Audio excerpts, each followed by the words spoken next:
Agradecer todo mundo, tá? Emanuel, Lívia, Júlio, tá? Por estarem participando. Muito obrigado. Otávio, eu como presidente da banca, gostaria de convidá-lo a fazer as honras da casa, de iniciar a sessão Ah, e puxa encaminhar, vida, encaminhar a apresentação da Tamires. tá ótimo. Poxa, é um prazer. Obrigado, Emanuel. Bom, eu gostaria de agradecer a toda a banca por ter aceito o convite e participar dessa apresentação do trabalho de conclusão de curso da Tamires Rocha. Eu queria agradecer a Lívia e o Júlio e o professor Emanuel também por orientar a Tamires nesse trabalho junto comigo. É, Tamires, obrigado por ter apresentado o seu trabalho, ter entregue seu trabalho. E, se não me engano, você tem 30 minutos para apresentar? Sim. São 30 minutos. Então, você vai ter 30 minutos para fazer sua apresentação oral, e aí, na sequência, você vai ser arguída pela banca sobre o seu trabalho. Então, eu desejo sorte nessa etapa, e mais uma vez eu agradeço à banca pela presença e pela contribuição que vocês vão fazer para o trabalho. Muito obrigado. Muito obrigada, professor. Eu vou compartilhar a tela, então, da minha apresentação e, em seguida, eu já dou início.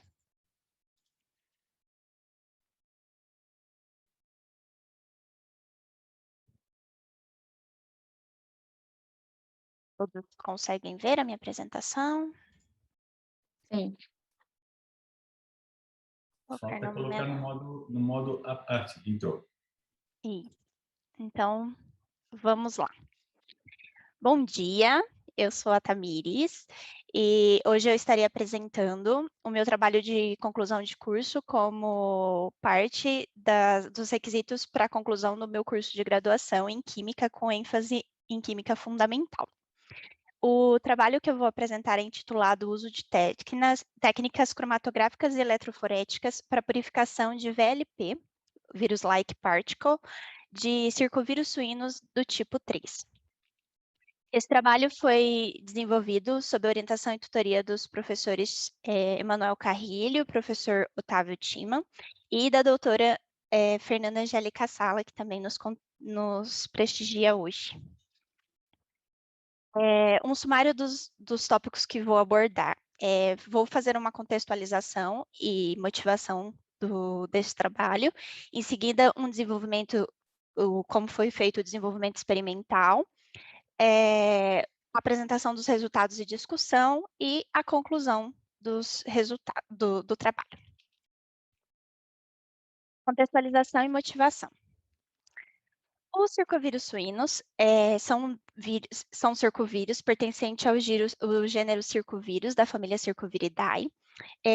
Os capsídeos desses circovírus têm aproximadamente 20 nanômetros e são formados por 12 pentâmeros, que têm essa forma de trombeta pentagonal.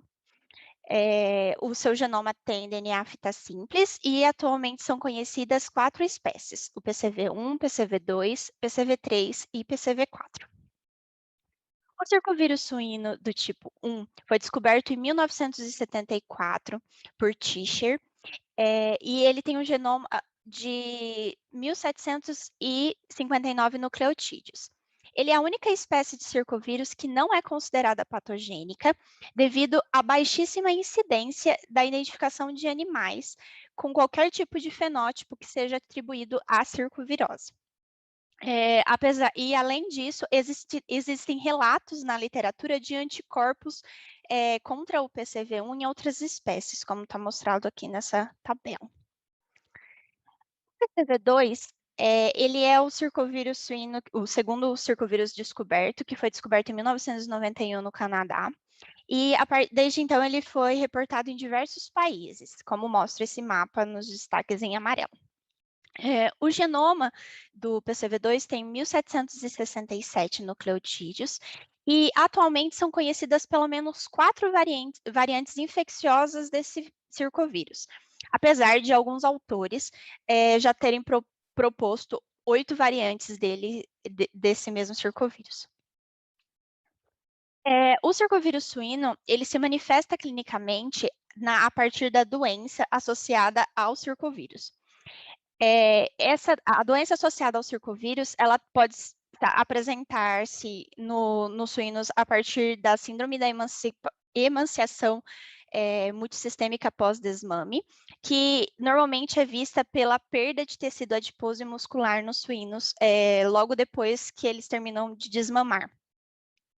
Ou pela síndrome da dermatite e nefropatia suína, que é apresentada pelas dermatites necróticas, como podemos observar nessa figura, aumento do tamanho dos órgãos quando são feitas a autópsia desses suínos, e também outros tipos de lesões, como, por exemplo, lesões de linfonodos, como está mostrado no destaque aqui. O circovírus suíno tipo 2 atualmente tem a sua disseminação controlada pelo uso de vacinas comerciais. No mercado, eu coloquei algumas exemplares aqui, a gente tem 2 representantes brasileiras nesse mercado, a Ourofino nos prestigia hoje também aqui, com a Lívia, a atuação dessas vacinas está na redução da incidência das doenças respiratórias associadas à circovirose, lesões pulmonares e a dispersão desses vírus pelas fezes. Apesar dessa vacinação, o circovírus ele ainda continua sendo um dos mais relevantes da suinocultura, devido ao grande número de variantes que vêm sendo apresentados ao longo do tempo. O PCV3, que é o terceiro tipo de circovírus, ele foi identificado em 2015 nos Estados Unidos e desde então também foi reportado em diversos países.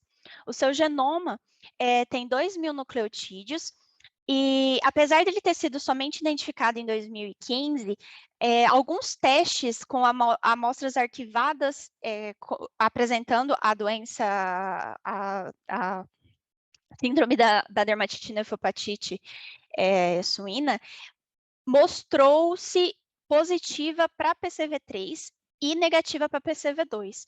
Então, foi feito tem um estudo que foi apresentado com 51 anos de amostras arquivadas, onde é mostrado aqui por esses gráficos em aparência mais escura, né, cinza escuro, onde esses testes mostraram amostras positivas para PCV3 em amostras que suspeitavam terem PCV2 e testaram negativo para PCV2 e positivo para PCV3. O que dá indicativos que esse vírus ele está presente na população na população suína, né, há muito mais tempo do que se conhece. Ele também foi identificado em suínos que tinham problemas digestivos e respiratórios, que nasciam mortos ou com malformações, e que tinham inflamações multissistêmicas como vasculites. Aqui eu coloquei uma micrografia do único trabalho atualmente que apresenta informações estruturais do PCV3. Ele tem uma divergência de 60% com o PCV2, e por isso não é esperada que as vacinas que atualmente se conhecem para PCV2 imunizem para PCV3. E ainda também não há muitos esclarecimentos ou vacinas específicas para ele e que possam mostrar a sua participação na circovirose suína. O circovírus suíno do tipo 4 foi o mais recentemente identificado. Ele foi identificado em suínos que apresentavam uma doença clínica grave, e por isso ele, mesmo que tenha sido, e inclusive ele é o dos PCVs, o que menos apresenta identidade genômica com os demais, mas ele tem em si o motivo de 9 nucleotídeos que é comum a todos os membros desse gênero. Então, ele foi adicionado a esta família dos PCVs. Pouco se sabe deles e das suas características estruturais, inclusive é uma área que está crescendo os estudos desse quarto tipo de circovírus suíno. Por que é importante estudar os PCVs? Principalmente na suinocultura brasileira, a gente tem visto um aumento do desempenho brasileiro no mercado de exportação de carne suína ao longo dos últimos anos. E mais atualmente, a gente foi noticiado, né? Foi manchete do site da Associação Brasileira de Proteína Animal, que o Brasil atingiu seu recorde histórico de exportação de carne suína, o que mostra que a demanda pela carne suína brasileira tem aumentado. Sendo assim, é muito importante que a suinocultura brasileira invista tanto na melhora da qualidade de vida desses suínos em tempo de criadouro, quanto também na prevenção de possíveis epidemias dessa vacina, né? E dos fenótipos, todos os fenótipos associados aos PCVs no Brasil. Nesse contexto, é muito importante destacar que a expressão, purificação e caracterização das PCVs são os primeiros passos para poder desenvolver medicamentos e vacinas dentro do controle dessas doenças. Como fazemos essa expressão, purificação e caracterização? Depois de expressas, nós podemos usar técnicas de separação para caracterizar essas proteínas. Dentre essas técnicas, para esse trabalho, nós escolhemos a cromatografia líquida, devido à sua alta aplicabilidade, né, na separação de moléculas de proteína. Ela separa, ela é caracterizada principalmente por separar os componentes de uma mistura, a partir da interação dos componentes com a fase estacionária, enquanto a mistura é carreada ao longo dessa fase estacionária por uma fase móvel. Além disso, foi feita a análise dos resultados da cromatografia líquida via eletroforese em gel. A eletroforese em gel é uma técnica que separa também as moléculas de uma amostra, a partir da velocidade com a qual elas migram ao longo de um gel pela aplicação de uma diferença de potencial, como ilustra essa figura destacada aqui ao lado. Quais são os objetivos do nosso trabalho, então? Nós queremos expressar os VLPs de circovírus suíno do tipo 3. Foi escolhido o circovírus suíno do tipo 3, porque no começo da pesquisa nós ainda não conhecíamos, né, o circovírus do tipo 4, e nós queríamos entender um pouco melhor o circovírus do tipo 3, que ainda faltavam informações relevantes sobre as suas estruturas e modo de expressão, né? Como ele pode estar relacionado à circovirose suína. Nós queremos expressar esses VLPs de circovírus suíno do tipo 3 por um sistema heterólogo em bactérias, depois purificar esses VLPs usando a cromatografia líquida, avaliar o andamento de cada passo do trabalho através da eletroforese em gel, a fim de obter informações relevantes que futuramente possam favorecer a produção de vacinas específicas para a prevenção desses fenótipos associados ao PCV3 ou contribuir com a sua participação na circovirose suína. Então, o nosso método experimental iniciou-se a partir de uma triagem. Sim, nós sintetizamos comercialmente o gene codificante para a proteína do capsídeo do PCV3, que está registrado sobre esse código, né, no GenBank, em vetor de expressão PET29. E fizemos o teste de expressão desse vetor sintetizado em Escherichia coli BL21D3. Nós percebemos que ele não expressava adequadamente. E fazendo um estudo na literatura, nós observamos que Kayat et al. Publicou um estudo comparativo com a proteína de PCV2, de capsídeo de PCV2, onde eles fazem uma análise da porção N-terminal dessas proteínas. E verifica-se que essa grande quantidade de argininas na região N-terminal pode ter alguma influência na expressão dessas proteínas. Sendo assim, nós fizemos uma estratégia de edição desses genes. Uma vez que a gente tinha sintetizado, nós fizemos a subclonagem desses genes em um outro vetor. Como fizemos isso? Nós tínhamos um vetor que não expressava bem, então nós amplificamos, né, utilizando primers para PCV3 e para a região do T7 terminator, que pertence ao PET29, amplificamos essa região removendo, né, as argininas N-terminais, que eram as suspeitas da causa da não expressão, e inserimos, né, essa região, essa porção, usando as enzimas de restrição ND e CHO, em um novo vetor de expressão, nesse caso, o PET28, e daí transformamos essas cepas para realizar novos testes. A expressão das VLPs foram feitas a partir dessa nova construção, que nós chamamos de PET28A, CAP-PCV3 CS, né, consenso, uma sequência consenso dessa nova molécula, e dessa molécula, né, a mesma molécula, porém sem as argininas, e transformamos elas por choque térmico, seguindo do plaqueamento, fazendo a seleção das colônias brancas na triagem azul e branca, a partir da adição de ex-gal no nosso meio de cultura. As colônias brancas foram submetidas a PCR de colônia, e para a certificação de que a gente tinha a nossa construção nova dentro delas, e em seguida fazendo a produção das nossas proteínas de interesse em meio LB seletivo com canamicina, uma vez que o vetor PET28 tem, o gene codifica para resistência à canamicina, né? E fizemos o crescimento até encontrar a densidade ótica de 0,4 a 0,6 a 600 nanômetros.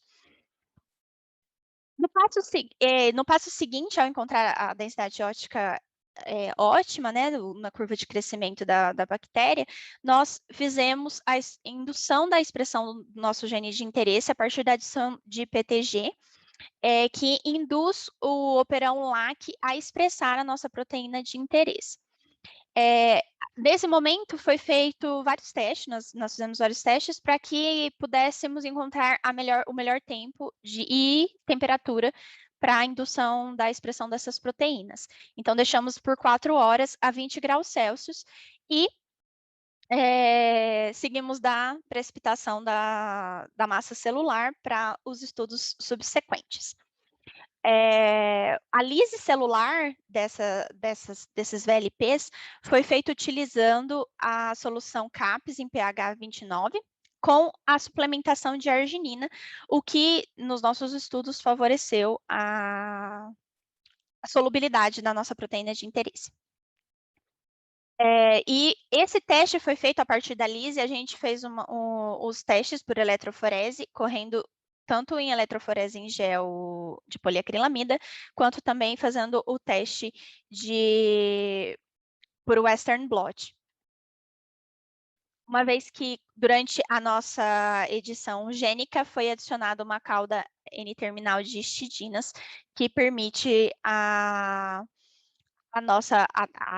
identificação, né, dos nossos genes por Western blot.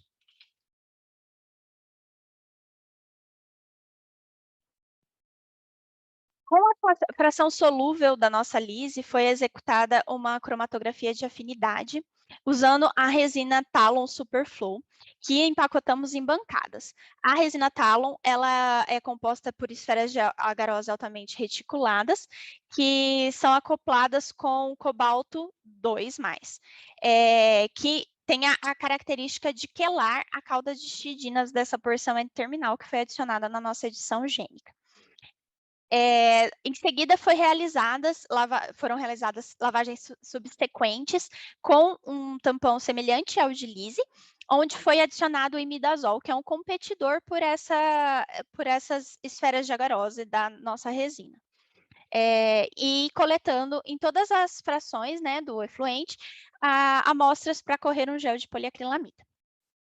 Também foi feita a cromatografia de troca iônica utilizando a resina Monoque, que é uma resina com grânulos porosos monodispersos de 10 micrômetros positivamente carregados. Para isso, nós estudamos o PI da proteína, que no caso é de aproximadamente 8, eu falhei em não colocar aqui o PI da proteína.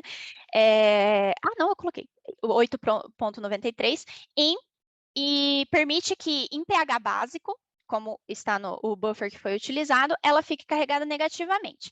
E, por isso, interaja melhor com os poros da proteína. A imagem aqui é meramente ilustrativa, eu tirei do livro do Leininger, e lá ele registra uma resina que está negativamente carregada, interagindo com uma proteína positivamente carregada. Mas, nesse caso, para monoQ, é o contrário. E a feita pela adição subsequente, gradativa, de sal misturado à nossa solução base. Também coletando amostras desses efluentes para fazer análise em eletroforese de gel de poliacrilamida. Também foi feita a cromatografia de troca iônica utilizando a mono-S e em cromatógrafo ACTA, nesse caso, né? Todas as cromatografias daqui para frente foi feita em cromatógrafo ACTA.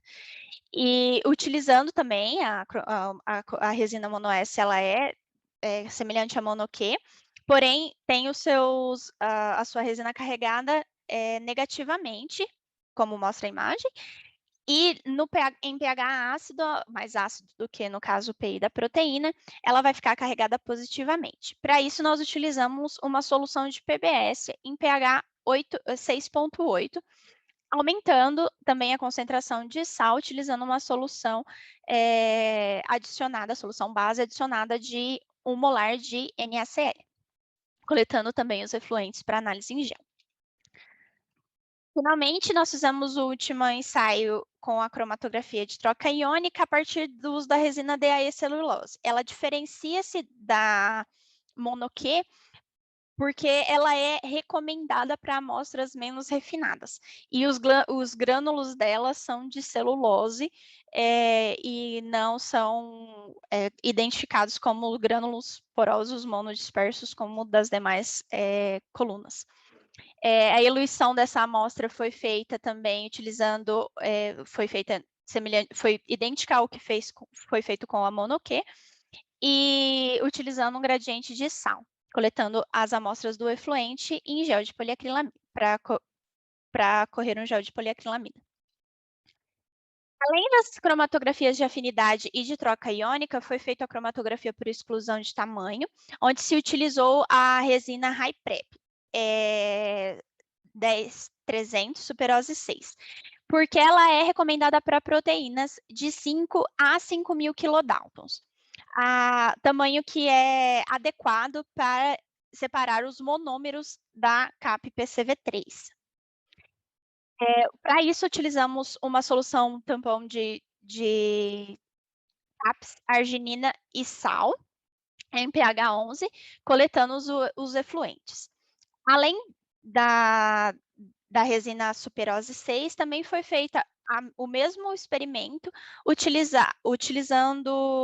fazendo a separação pela Cefacryl S500, porque ela é capaz de separar os capsídeos virais, né? No caso, a proteína na sua forma maior, em caso ela esteja na forma de capsídeo. Quais foram os resultados obtidos dessa metodologia? Na triagem inicial, a partir do teste de expressão com PET29, nós analisamos que a análise do controle com o que foi feito da nossa amostra sintetizada não identificava-se a expressão da proteína de interesse. Então, como pode ser visto, foi feito um teste com vários tempos e concentrações do indutor e de expressão, e na banda que era esperada para o tamanho da CAP-PCV3 aqui sintetizada, não tem nenhuma banda destacada para a nossa proteína de interesse. Do preparo das amostras e da nossa síntese, na nossa engenharia, foi feita uma expressão em larga escala do nosso inserto, né, daquela região que nós amplificamos. Em seguida, o PCR de colônia, né, das amostras brancas, onde nós tivemos aqui apontado em branco as que foram consideradas positivas. Do teste da eletroforese em gel, fazendo a análise de restrição das nossas amostras escolhidas, a gente teve testes positivos, sendo selecionada para as próximas análises, né, para transformação na cepa que nós queremos expressar a colônia 33, que está indicada aqui na coluna 10. E do inserto final, né, da construção final, que foi o novo vetor construído, transformado em BL21, nós fizemos um novo teste de expressão, onde as colunas 4 e 6 indicaram uma expressão favorecida da nossa proteína de interesse. A diferença entre elas foi a quantidade de indutor utilizado, o tempo de indução utilizado, perdão, e por isso nós escolhemos a 4 horas de indução para da expressão, pois é um tempo menor. Então, se nós temos um resultado muito semelhante para um tempo maior e menor, um tempo menor é melhor para que a gente tenha um aproveitamento melhor do nosso tempo, né? Além disso, foi feito um Western blot com essas amostras, nessas condições da coluna 4, onde também nós podemos identificar a nossa proteína na fração solúvel, como era o esperado e indicado, né? Para favorecer as nossas cromatografias subsequentes. Da análise da cromatografia de afinidade, foi possível identificar que a nossa proteína, ela corre, né, no nosso gel, porém, aqui na banda de interesse, nós percebemos que ela sai muito sem interagir, tanto tem uma baixa interação com a nossa resina, quanto ela sai na menor eluição, que é no caso de 30 milimolar de imidazol, na menor concentração do competidor com a resina, a nossa proteína já está aqui presente, o que mostra uma baixa, devido à alta seletividade na nossa resina, uma baixa interação com a nossa coluna, da proteína com a nossa coluna. Dos resultados com a mono-Q e a mono-S, nós percebemos que não teve uma separação da proteína. Na verdade, ela nem aparece, se a gente observar depois do controle, a banda da nossa proteína de interesse. Então, nós seguimos para o teste com a DAE celulose. E esse foi o ensaio das trocas iônicas, né, que mostrou-se mais vantajoso. Ela foi capaz, diferentemente das outras trocas iônicas, de fazer uma separação gradativa da proteína de interesse, como é mostrado nessas bandas entre 11 e 14 aqui no final. Ainda assim, ela não consegue isolar completamente, como a gente pode ver ainda, essas colunas ainda apresentam contaminantes de outras proteínas, o que faz com que a gente pense que talvez seja uma cromatografia indicada para uma fase preliminar de purificação. Dos resultados de cromatografia por exclusão de tamanho, usando a superose 6, que era capaz de separar nossa proteína monomérica, nós percebemos uma grande quantidade dela saindo no void, o que pode acontecer devido a bolhas ou a possível interação do nosso buffer, da nossa solução, que era de pH 11, com os grânulos da celulose, o que, estudando, eu percebi que pode ser uma razão para a criação desse void inicial. E ela entra sim, e é possível fazer uma separação da nossa proteína de interesse, porém, ela sai com muitos contaminantes em todas as suas frações. Então, talvez uma outra resina, né, para separação por cromatografia de exclusão de tamanho seja mais interessante. Por isso foi feito o ensaio, né, no caso, com a outra resina. E desse ensaio, percebemos que existe uma grande destaque da nossa proteína de interesse na exclusão de tamanho, entre as colunas 5 e 7, mostrando que ela sai no começo, o que indica, pela cromatografia de exclusão de tamanho, que ela estava num tamanho, no começo, né, o pico dela de saída é no começo da nossa corrida, o que indica que ela teve uma interação menor com os poros da nossa coluna. Por que isso é importante? Porque quanto menor o tamanho da proteína, mais ela vai interagir com os poros da nossa coluna, fazendo com que proteínas menores saiam depois no tempo de corrida e proteínas maiores saiam primeiro na nossa eluição da cromatografia por exclusão de tamanho. Sendo assim, nós temos aqui um indicativo de que talvez a nossa proteína esteja, sim, na forma de VLP, uma vez que essa coluna ela é capaz de separar moléculas do tamanho do nosso VLP de interesse.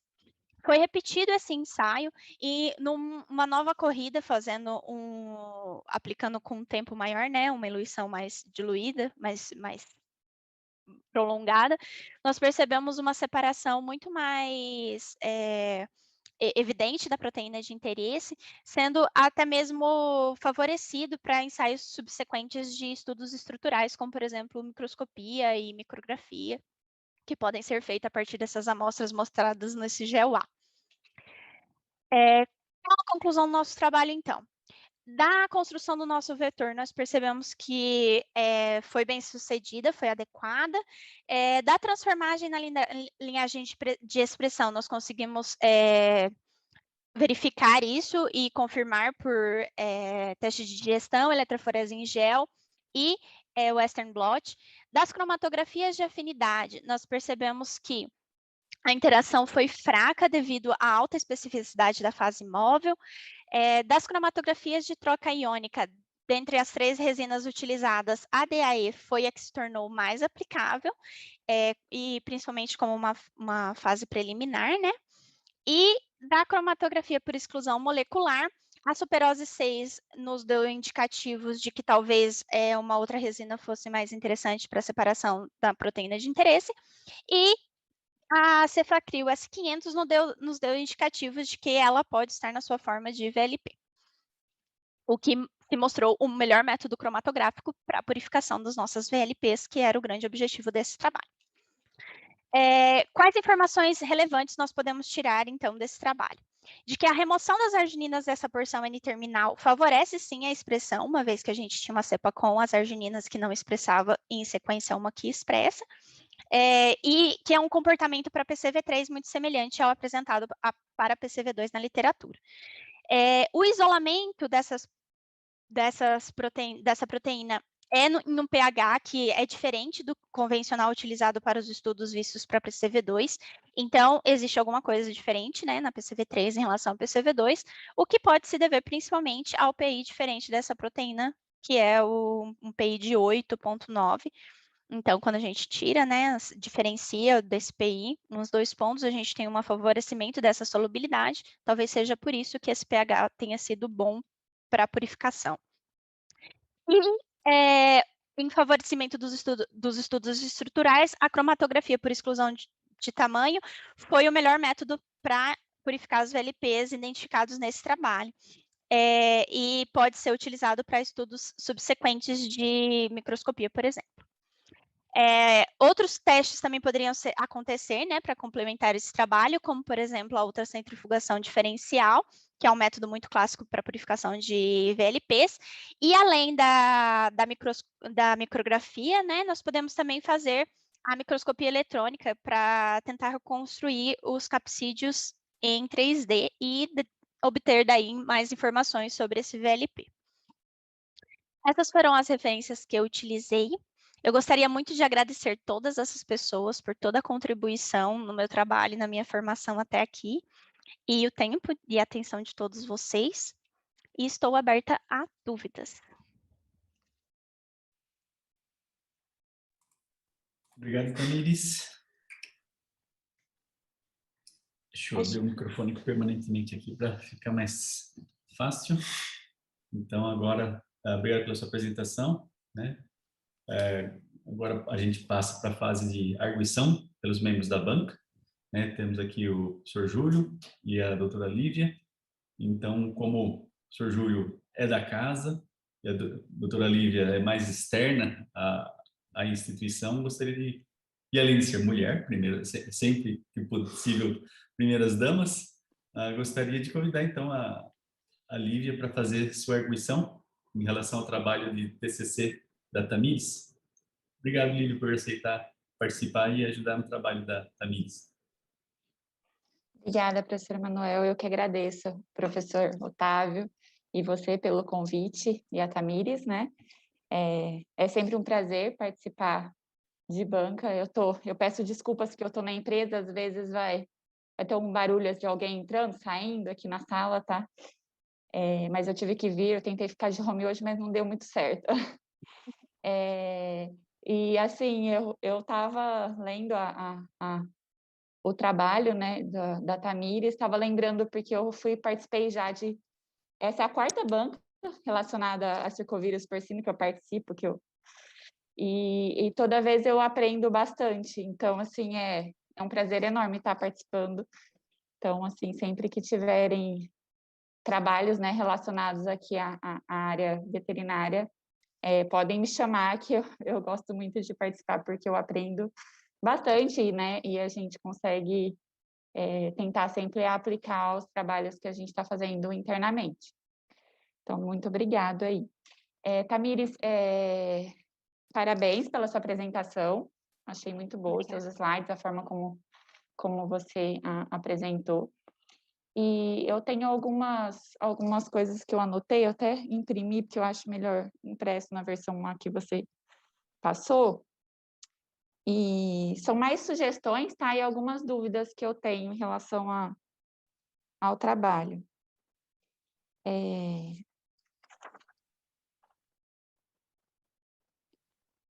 Vai começar a página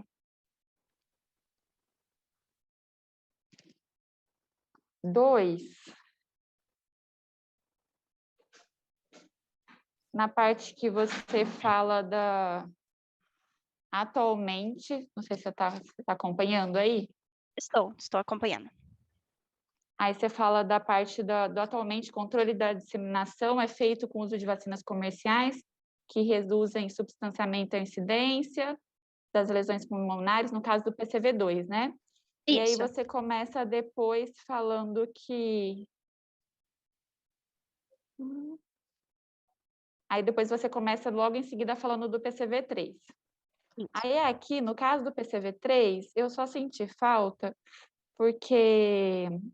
No caso, desculpa, do PCV2, eu só senti falta de você falar um pouco em relação às vacinas comerciais. Na hora que você fez a apresentação, você colocou as vacinas que tem comercialmente disponíveis.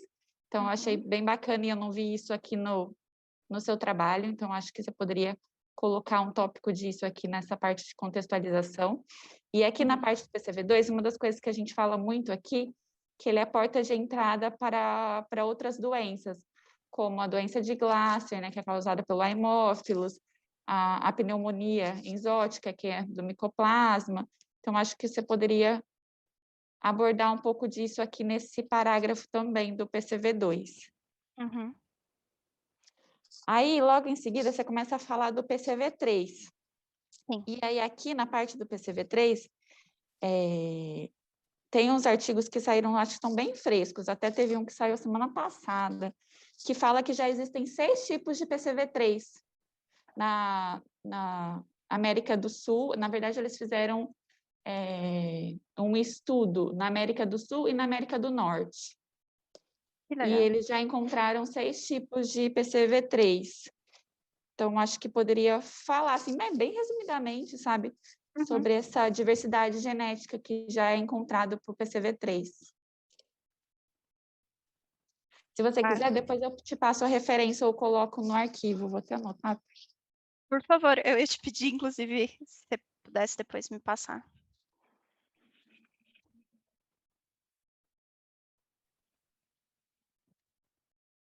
Esses estudos sobre a organização filogenética dos circovírus, eles sempre mudam, né? Eu vi vários estudos para PCV2 e a gente tem diferentes organizações, dependendo do autor, sempre tem uma reorganização, né, das árvores.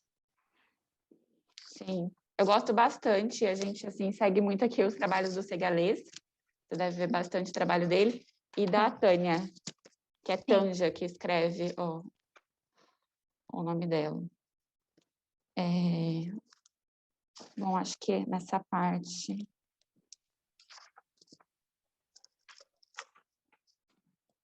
Inclusive, acho que é o trabalho do Segalês, que foi publicado em 2018, com as 8 diferentes variantes de PCV2. Eu vi aqui que você cita bastante o trabalho dele. Aí, na página 4,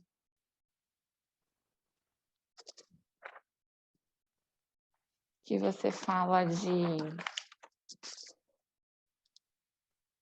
que você fala do trabalho, né, da motivação. Sendo assim, a expressão da purificação, caracterização são de grande interesse.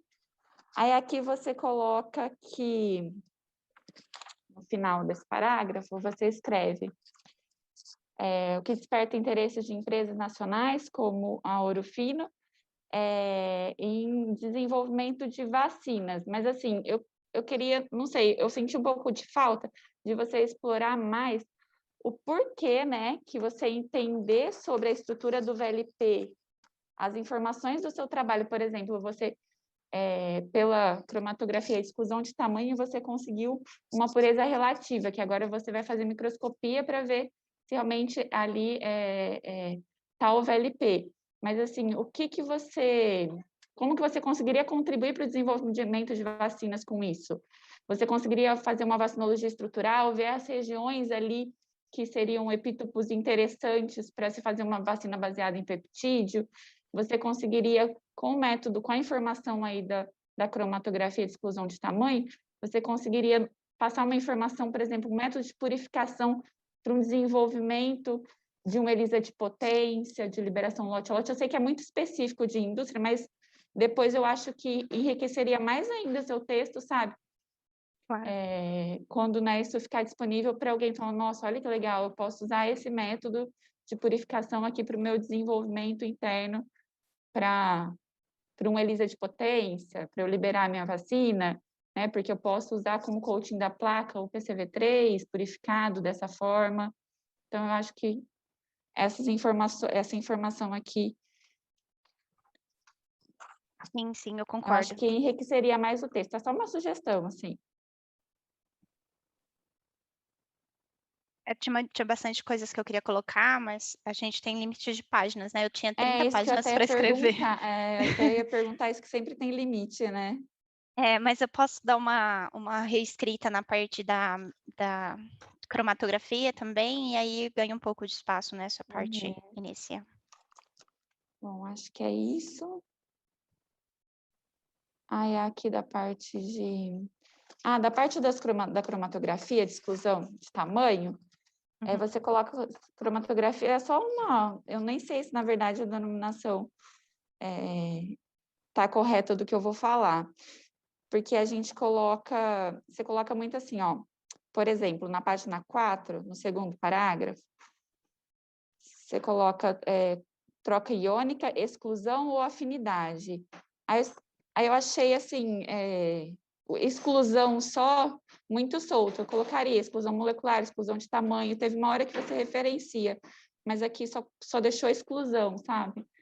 Eu não sei se os professores aí podem falar melhor. A parte de exclusão por tamanho, você fala, né? Completar, sabe? Porque, não sei, na hora que eu olhei assim, cromatografia e exclusão, aí eu falei, não, ela está usando uma cromatografia e exclusão de tamanho.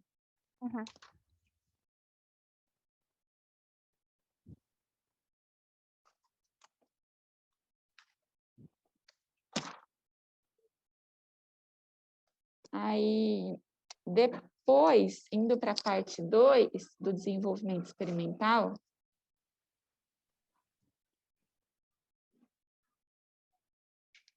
muito boa essa parte aqui que você fez o truncamento, né, da região N-terminal. Nossa, isso mudou assim muito, né, a expressão, estava expressando nada e expressou demais esses tipos de abordagem aqui para a gente. Nossa, é muito interessante. E a gente realmente, assim, tem esse problema, até no PCV2 produzido em E. coli, assim, isso é muito visual. Aí uma coisa que eu te pergunto aqui, vocês fizeram otimização de códons para expressão em E. coli? Quando compraram essa? Sim. Foi otimizado. E mesmo assim, teve esse problema pelo fato dessa região N-terminal ter muita arginina. Sim, nós fizemos testes em diversas bactérias, na verdade. Nós testamos acho que foram 7 diferentes E. colis. Testamos em roseta, inclusive umas cepas para códons especiais. Nós fizemos testes muito extensos na parte de testes de expressão mesmo, antes de fazer essa abordagem. É que, como eu queria focar mais na parte de cromatografia, eu não falei nada disso na monografia, mas toda a parte de triagem, né, a parte de verificar a expressão do vetor que a gente tinha sintetizado, nós fizemos testes de expressão com umas 7 diferentes cepas de diferentes E. colis para olhar. Eu lembro que tinha Arctic Express, tinha umas que eram super voltadas para códons especiais de vírus, sabe?